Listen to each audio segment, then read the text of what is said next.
ചൈതന്യ മഹാപ്രഭു എന്ന് പറഞ്ഞിട്ടുണ്ടെങ്കിൽ സാക്ഷാൽ ശ്രീകൃഷ്ണ ഭഗവാൻ തന്നെയാണ്. പക്ഷെ ഭഗവാൻ ഈ ഭൂമിയിലേക്ക് വരുന്നത് രാധാറാണിയുടെ ഭാവത്തിലാണ്.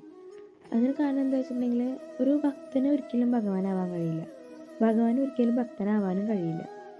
അതുകൊണ്ട് തന്നെ ഭഗവാൻ ആ ഒരു ഭക്തന്റെ ഭാവത്തെ മനസ്സിലാക്കാൻ കൂടി വേണ്ടിയിട്ടാണ് വരുന്നത്. ശരിക്കും ഭഗവാൻ വന്നതിന് രണ്ട് ഉദ്ദേശമാണുള്ളത്. ഒന്ന്, ഭക്തരുടെ ഭാവം മനസ്സിലാക്കാനും. അതിനു വേണ്ടിയിട്ട് ഭഗവാന്റെ പരമോന്നത ഭക്തി ശ്രീമതി രാധാറാണിയുടെ ഭാവം സ്വീകരിച്ചിട്ടാണ് ഭഗവാൻ വരുന്നത്. പിന്നെ രണ്ടാമത്തെ ഒരു ഉദ്ദേശം എന്ന് പറഞ്ഞിട്ടുണ്ടെങ്കിൽ നമ്മുടെ കലിയുഗത്തിന്റെ ധർമ്മം, ആ കലിയുഗ ധർമ്മം എല്ലാവരിലേക്കും എത്തിക്കാൻ വേണ്ടിയിട്ട് കൂടിയാണ് ഭഗവാൻ വരുന്നത്. അങ്ങനെ ഭഗവാൻ ജനിക്കുന്നത് ബംഗാളിലെ നവദ്വീപ് എന്ന് പറഞ്ഞിട്ട്, നവദ്വീപ് എന്ന് പറഞ്ഞിട്ടുണ്ടെങ്കിൽ 9 ദ്വീപുകളാണ്. അതിലെ മെയിൻ ഒരു ദ്വീപാണ് അന്തർദ്വീപ്. ആ അന്തർദ്വീപിലെ മായാപൂർ എന്ന് പറഞ്ഞ സ്ഥലത്താണ് ഭഗവാൻ ജനിക്കുന്നത്. ഭഗവാന്റെ അച്ഛൻ്റെ പേര് ജഗന്നാഥ് മിശ്ര എന്നും അമ്മയുടെ പേര് ശ്രീമതി സജി ദേവി എന്നായിരുന്നു. അങ്ങനെ ഭഗവാൻ അവിടെ മായാപൂരാണ് വരുന്നത്. പിന്നെ ഭഗവാന്റെ ചെറുപ്പത്തിൽ ഭഗവാന്റെ പേര് എന്ന് പറയുന്നത് വിശ്വംഭർ എന്നായിരുന്നു. പിന്നെ അത് നിമായി പണ്ഡിറ്റ് എന്നാവും. കാരണം എന്താ വെച്ചാൽ നിമായി എന്ന പേര് വരെ ഒരു കാരണം കൂടിയുണ്ട്. അതായത് ഭഗവാൻ ജനിക്കുന്നത് ഒരു നീം മരത്തിൻ്റെ ചോട്ടിലാണ്. അതുകൊണ്ട് തന്നെ ഭഗവാൻ എല്ലാവരും നിമായി എന്നായിരുന്നു വിളിച്ചിരുന്നത്. അങ്ങനെ നിമായി പണ്ഡിറ്റ് എന്ന് പറയുമ്പോൾ അത്രയും പാണ്ഡിത്യമുള്ള ഒരാൾ വേറെ ഇല്ല. ഭഗവാന്റെ അത്ര പാണ്ഡിത്യം ഇപ്പോൾ ആർക്കും ഇല്ലല്ലോ. അതുകൊണ്ട് തന്നെ നിമായി പണ്ഡിറ്റ് എന്നാണ് വിളിച്ചിരുന്നത്.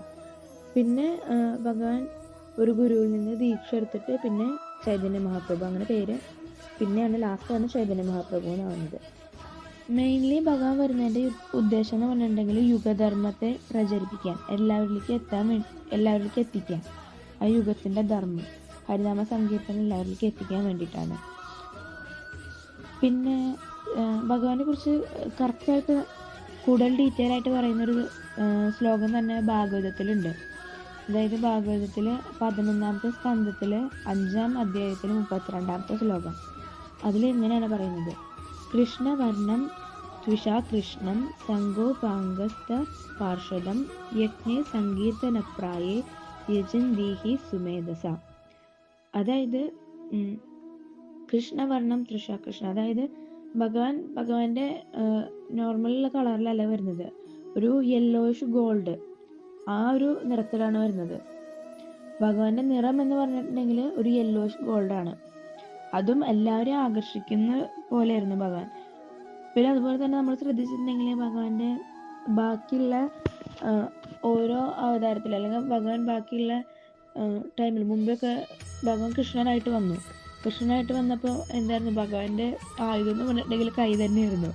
കാരണം എന്താ വെച്ചിട്ടുണ്ടെങ്കിൽ ചെറിയ കുട്ടിയാകുമ്പോൾ തന്നെ പൂതന മുതൽ എത്രയോ വലിയ വലിയ രാക്ഷസികളെല്ലാം ഈ ചെറിയ കൈ കൊണ്ടാണ് ഭഗവാൻ കൊല്ലുന്നത്. അപ്പോൾ ഇതിൽ പറയുന്നത് ഭഗവാൻ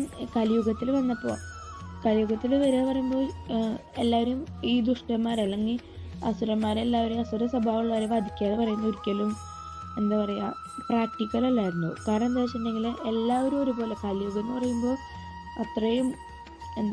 അത്രയും മോശപ്പെട്ടിട്ടുള്ള യുഗമാണ്. അപ്പോൾ അതിൽ എല്ലാവരുടെ സ്വഭാവം, നമ്മളിപ്പോൾ ഓരോരുത്തരുടെ സ്വഭാവം അസുരന്മാരുടെ പോലെയാണ് നമ്മുടെ ഉള്ളിലുള്ള സ്വഭാവം. അപ്പോൾ ഭഗവാൻ ആ അസുര സ്വഭാവത്തെ കൊല്ലാനാണ് തീരുമാനിക്കുന്നത്, അതും കൃഷ്ണഭക്തി നൽകിക്കൊണ്ട്. കാരണം എന്താ വെച്ചിട്ടുണ്ടെങ്കിൽ അസുരന്മാർ നമ്മൾ സത്യം പറഞ്ഞാൽ എല്ലാവർക്കും അങ്ങനെ ഒരു സ്വഭാവമാണ്. കാരണം എന്താ വെച്ചാൽ കലിയുഗമാണ്.